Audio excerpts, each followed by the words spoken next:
little altercation here between Agnomen and Pawn Crusher 9.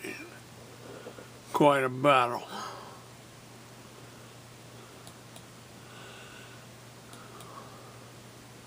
Pawn Crusher's on the black. He takes the middle square, so that's positive for him. He's happy to do that. Now he gains a tempo on the white by checking the queen. The queen retreats, not all the way.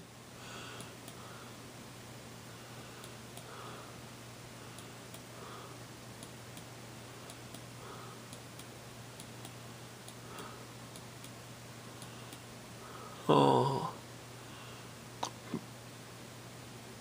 back here, that was just perfect to have a move that pawn up and have a fork on the knight and the bishop.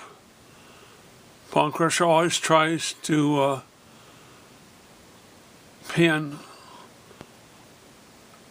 a knight or a queen against the king, and then move a pawn in and actually take the piece with the pawn. He does that quite frequently. But he doesn't get to do that because the defensive move, Agnomen sees that possibility of the fork and blocks it.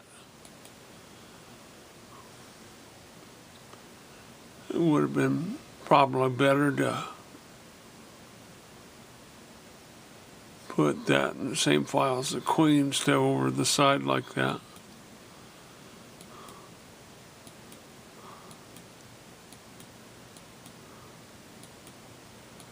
Now he goes up where it should have went in the first place, threatens the queen. Okay, now the queen's looking at the pawn. Pawn Crusher guards that pawn by castling, and he gets the bishop down. So it's a checkmate threat right there, a mate threat. So what are you going to do about that? Threaten the queen and cover that pawn in front of the king. Okay, so now you got to save the knight, but you can't really do that without checkmate. So Pawn Crusher decides to just trade his rook for a bishop, and so that's 2 points. The rooks are 5 points, and the bishop is 3 points. So Agnomen gains 2 points on the deal,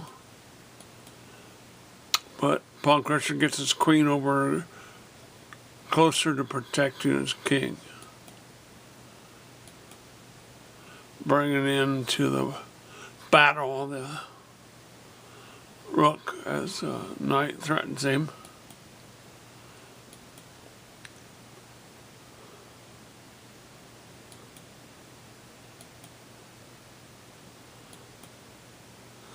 On that little exchange, Pawn Crusher loses a point. So there he is. He's taking the protection off his king and threatening the queen. So the queen goes up and threatens the knight. So the knight goes into protection mode.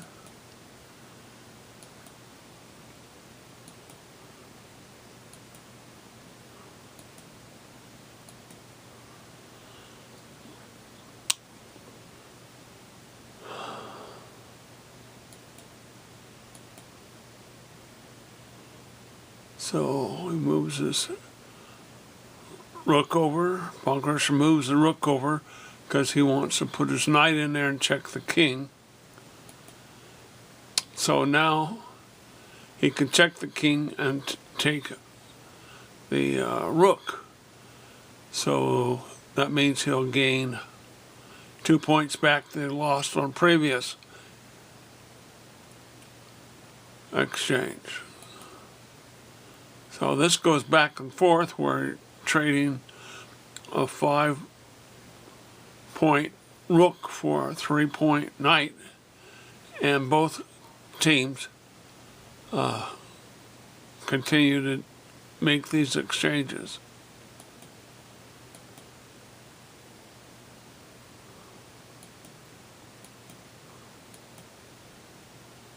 Okay. Now,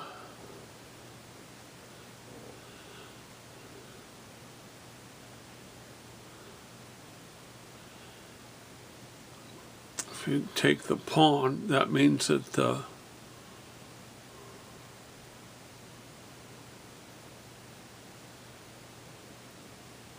rook could come down and check the king. So kind of a precarious position here. So he elected to go forward. And now there's a trade.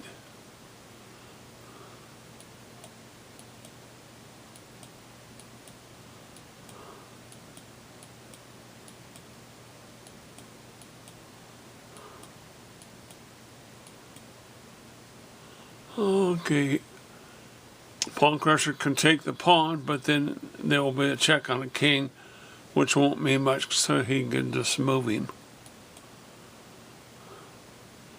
And if pawn crusher can eat up a couple of those pawns, he can call check with his rook. So we knew that check was coming.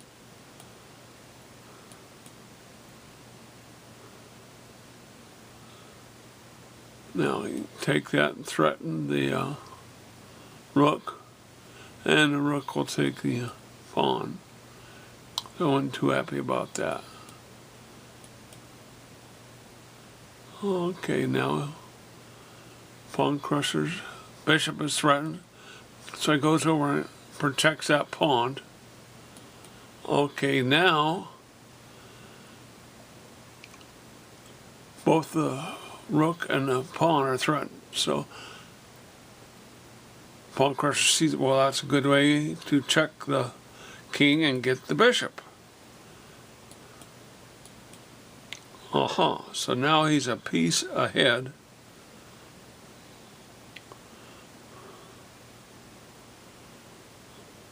Of Agnoman. And so now the bishop is pinned, can't move the bishop, or the knight would be in, he would lose his rook. So he waits. Well, the king moves over. Well, thank you, and he'll do the same discovered check, and then he'll take the rook again. So is a hard battle, and pawn crusher has to fight every inch of the way.